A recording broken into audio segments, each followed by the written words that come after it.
Herkese esenlikler. Nasılsınız arkadaşlar?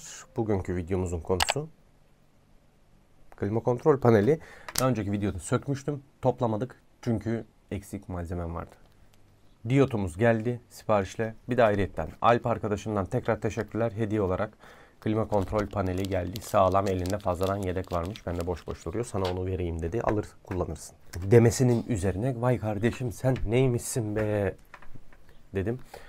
Ve bana ürünü yolladı. Tabi sipariş sürecinde İstanbul, yani Türkiye içerisinden gelen kargoyla yurt dışından ithal edilen kargoyla aynı güne denk geldi. Ama hiç EPROM'la diyotla uğraşmayacağım.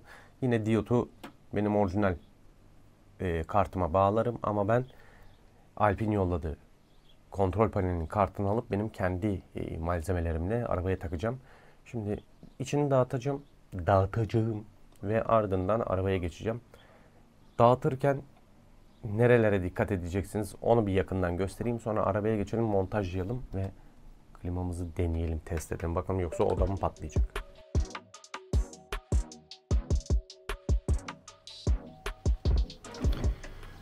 Evet, yoklukta kahvaltı bıçağı kullanacağım. Şimdi size bu hayvanatın nasıl açılacağından bahsedeyim.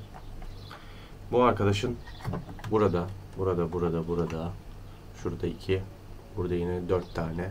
Bu tarafta yine 2 olmak kaydıyla toplamda 2, 4, 8, 10, 12 tane tırnağı var. Hiç vida ile işimiz yok yani bu aleti sökerken. Şuradaki tırnakları kaldıracağız. Ön paneli alacağız. Ön panelle beraber şu pipiloşlar da gelecek. Sonra anakart elimize gelecek. Şimdi narin olmak lazım. Çünkü hem yaşlı hem plastikleri şinanay olmuş olabilir. Şuradan bir kanattan pıt dedi geldi. Duydunuz mu sesi? Şuradan birazcık ileri doğru destekledim mi? Heh. Aynı işlemi bu tarafta yapıyorum. İlk ön yüzey için 4 tane tırnak açacağız. Açarsak.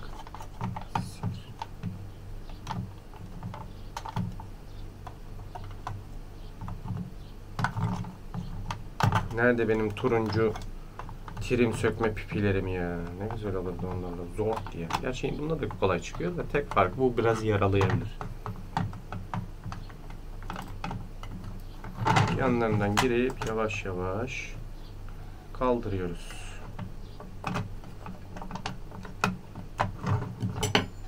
Mesela bir tane kadran videom vardı. Kadran ibrelerini sökmeyi anlatmış mıydım ya? Ben hatırlamıyorum şimdi. Zamanı evvelinde Tek Türkiye forumda yazmışım da.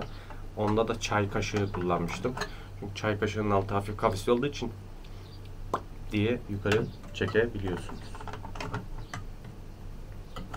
Ama size tavsiyem kadran ibrelerinin iğneleriyle oynamayın. İbrelerle yani.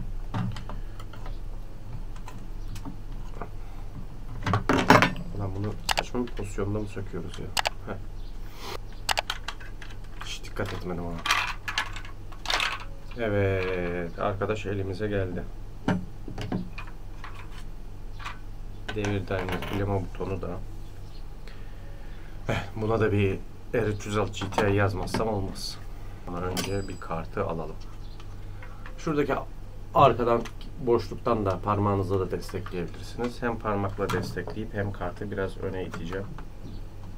Ama sadece onu açmak bile yetmiyor. Bunu da yapacağız. Bir tık geliyor. Bir ses geliyor.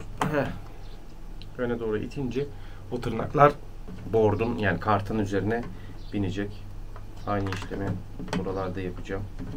Size gösteremiyorum. Benim görmem daha önemli çünkü şunu.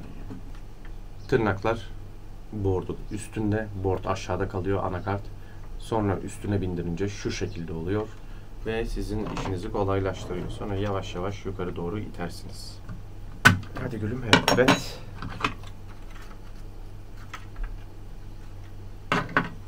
Evet.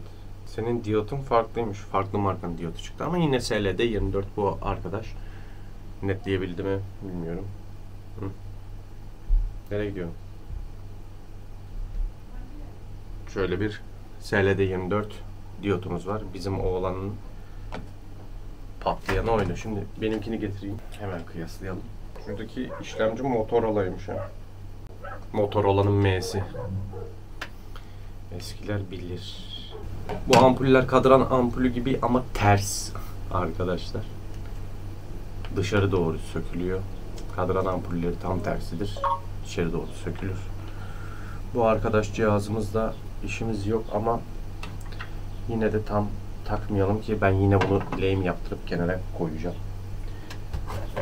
Bu kadar, bu yaşta bir araba olunca insan her şeyi çöpümle değerlendiriyor. Ya da istifçiyim, bilmiyorum işte.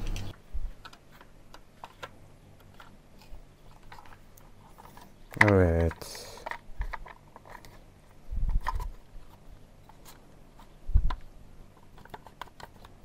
Full'de miymiş lan bu? Evet, full'deymiş.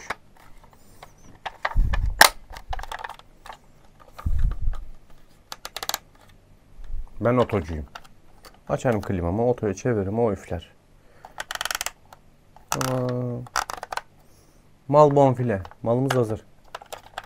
Umarım bir aksilik çıkmaz. Gidelim arabaya takalım da görelim. Şimdi Eroğlan'ın içindeyim. Çok sıcak. Çok sıcak. Yanıyor, her yer yanıyor. Panelimizi takacağız. Sadece bunu takıp arabaya marş basacağım. Klima çalışıyor mu çalışmıyor mu bakacağım. Sonra ortalık toplama bölümünü sissiz yapacağım yani. Hatta onu hava serinleyince yapacağım. Çalışıp çalışmadığını göreyim, bana kafi. Bu video için. Siz de zaten nasıl söküldüğünü kaç video önce falan çekmiş olmam lazım. Üf, yanıyoruz. Yanıyorum. Çocuk da yanıyor ya. Neyse. Şunu bir takayım da bakalım ne oluyor ne bitiyor. Yeşil ve sarımız var. Önceliği hangisiydi? Vallahi hatırlamıyorum ya. Sarı öndeydi galiba. Aynen şöyle. Burada kızakları var. Tam şuraya oturuyor. Sıralamayı şaşırmayalım. Sıralamadan önce şunu bir geçirelim. Tamam. Sonra bu arkadaşı geçirelim. Bu da tamam. Tamam.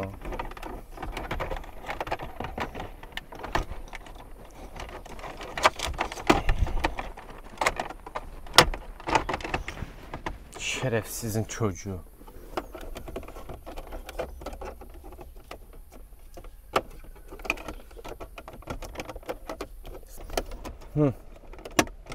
Tamam. Hazır mıyız? Hiç değilim. Yine patlamasın bir yere.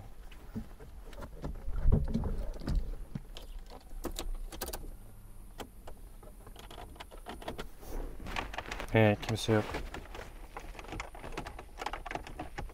Çünkü sigorta takılı değil lan. 10 amper, 30 amper lazım bize. Hazır. Bas senin babanın da aşaklarını yerim ya. Bir marş basalım.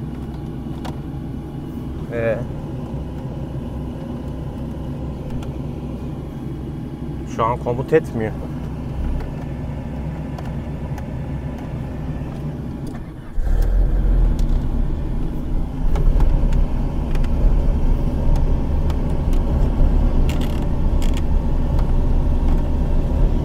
Allah Allah. Şu an fana komut edemiyoruz. Niye edemiyoruz?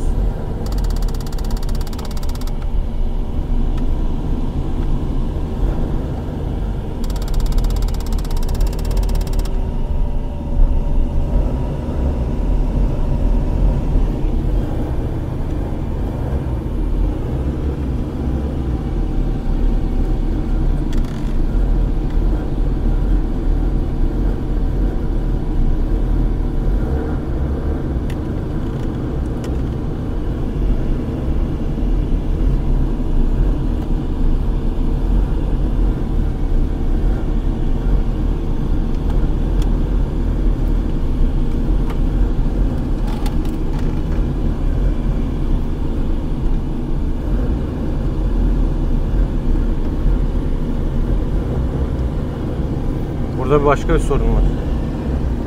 Allah Allah.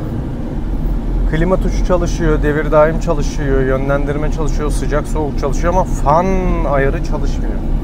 Ona bu sıcakta bakamayacağım şu an. Her yerim su içinde. Neyse, bir sonraki videoda buna bakacağız. Tadım kaçtı.